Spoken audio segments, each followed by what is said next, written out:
Next, periodic properties.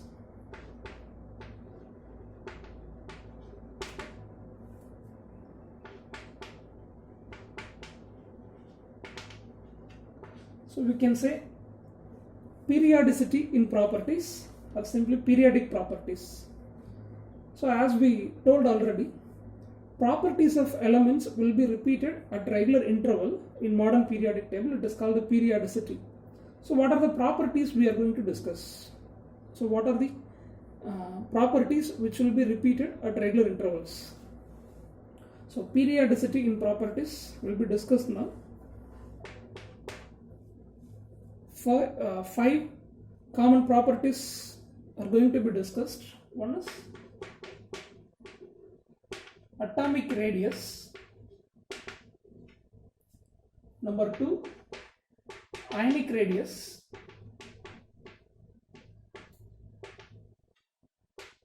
Number 3, ionization energy.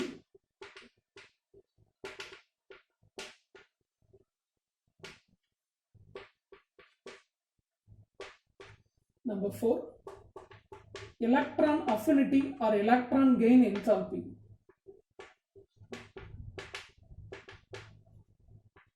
Electron affinity, another name electron gain enthalpy. Number 5, electronegativity.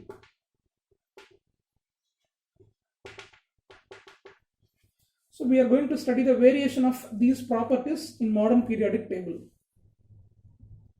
So one by one we will discuss. First, atomic radius. Singular word is atomic radius, plural word atomic radii.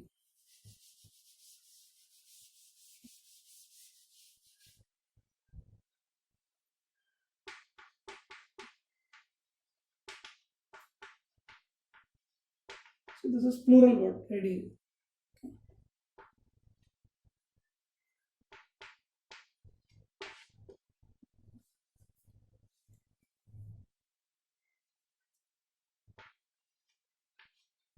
So we already informed, except noble gases, remaining atoms are unstable.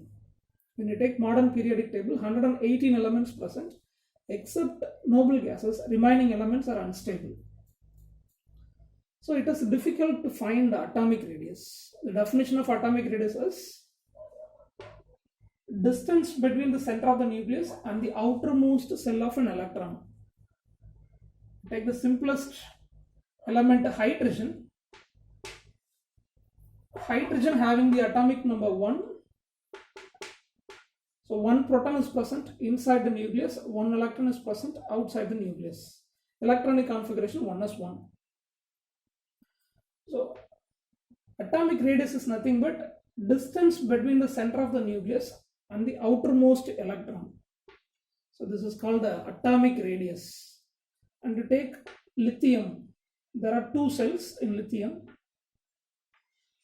First cell having 2 electrons, second cell having 1 electron. So distance between the center of the nucleus and the outermost cell of an electron in an atom is called atomic radius. So we should not consider this distance or this one. Always we have to consider the valence electron or last electron. Distance between the center of the nucleus and the outermost cell of an electron in an atom is called the atomic radius. But what is the practical difficulty? Single atom cannot exist. Single hydrogen is unstable, single lithium is unstable. So except noble gases, remaining atoms are unstable. So it is not an easy one to find the atomic radius of atoms except noble gases. So we always calculate covalent radius.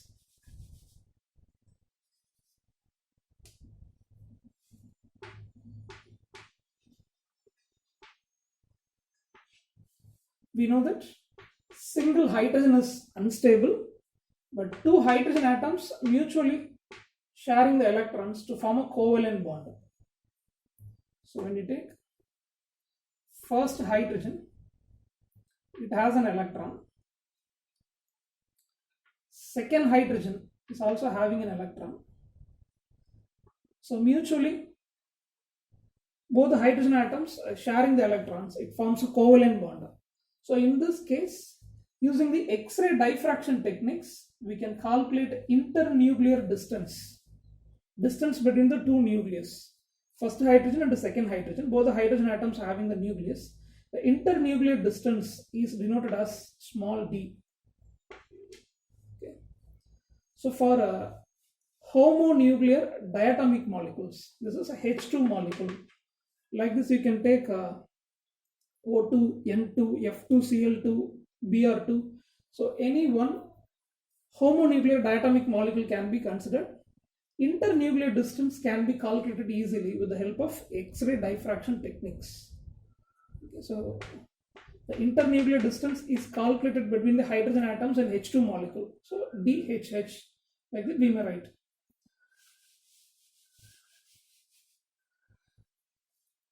So take homonuclear diatomic molecule, internuclear distance will be divided by 2. So this will give you a radius of an atom. The radius is not an atomic radius, it is called a covalent radius. Two hydrogen atoms mutually sharing an electron to form a covalent bond. So it is existing as a diatomic molecule. We calculate internuclear distance. When you divide it,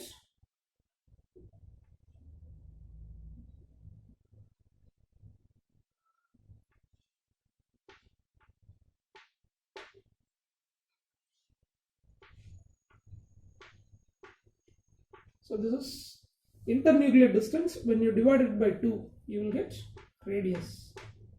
Okay.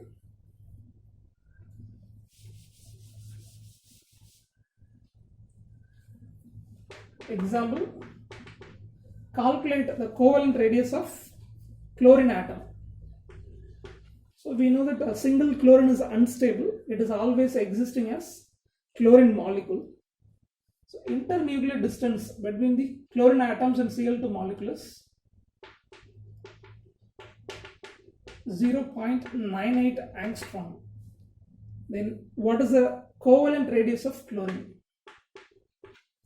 So this is not atomic radius, it is covalent radius. So formula, internuclear distance divided by 2. So 0.98 angstrom divided by 2. The covalent radius of chlorine is 0.99 angstrom. Which will be a larger value, covalent radius or atomic radius? Atomic radius value will be more than the value of a covalent radius. So when you take covalent radius, we find the radius in the molecules. So when two atoms are combining, a covalent bond is formed. So covalent bond is mainly due to overlapping of atomic orbitals. When atomic orbitals are overlapping, then atoms are coming closer and definitely size will be reduced. So comparing the covalent radius, atomic radius value will be more. So this is calculated in a single atom. Covalent radius is calculated with the help of internuclear distance. So from the molecule we find internuclear distance, it is divided by 2, we get covalent radius. So this value will be a smaller value. So we know the definition of atomic radius. It can be calculated for noble gases, but other atoms are unstable. They are present in the form of covalent molecule. So we calculate covalent radius. Internuclear distance divided by 2 will give you the covalent radius for only homonuclear diatomic molecules. Then how will you find the covalent radius for a heteronuclear diatomic molecule? H2. So homonuclear diatomic molecule. Cl2. So homonuclear diatomic molecule. So you find internuclear distance divided by 2, you will get covalent radius. Then how will you find the covalent radius of hydrogen in HCl molecule? So two different atoms joined together by a covalent bond. So this is an example of heteronuclear diatomic molecules.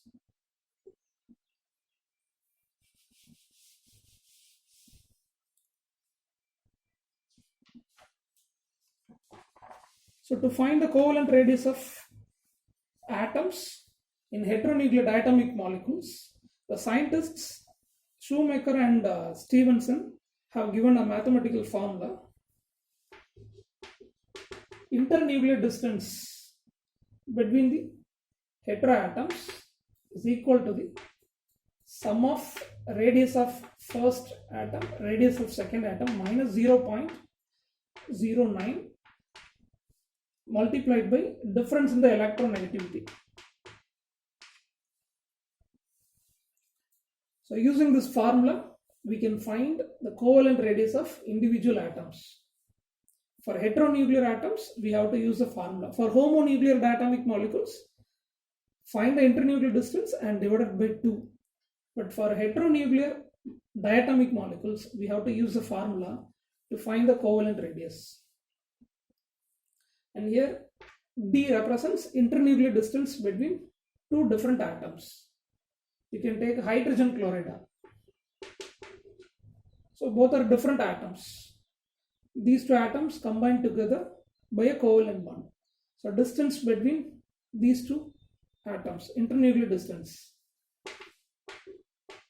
will be equal to the sum of covalent radius of first and second atoms, hydrogen atom and the chlorine atom, minus 0.09 and electronegativity difference. Okay, we will study what is electronegativity next. So X is a symbol of electronegativity.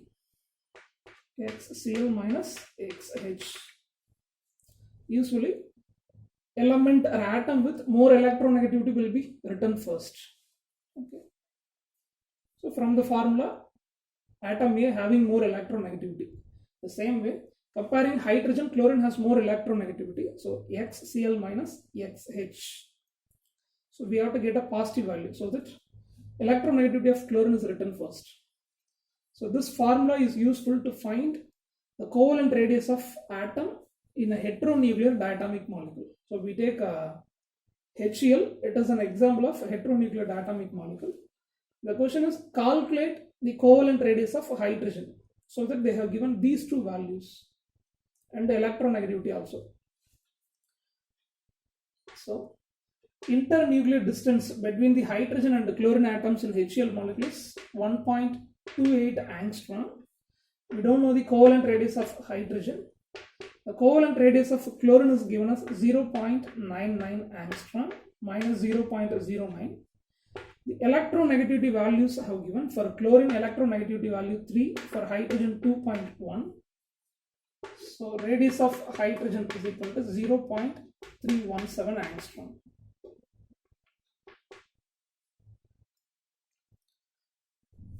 So for heteronuclear diatomic molecules, you have to find the covalent radius using this method. So with this we wind up for today's class. Tomorrow we'll discuss variation of atomic radius in periods and groups. Thank you.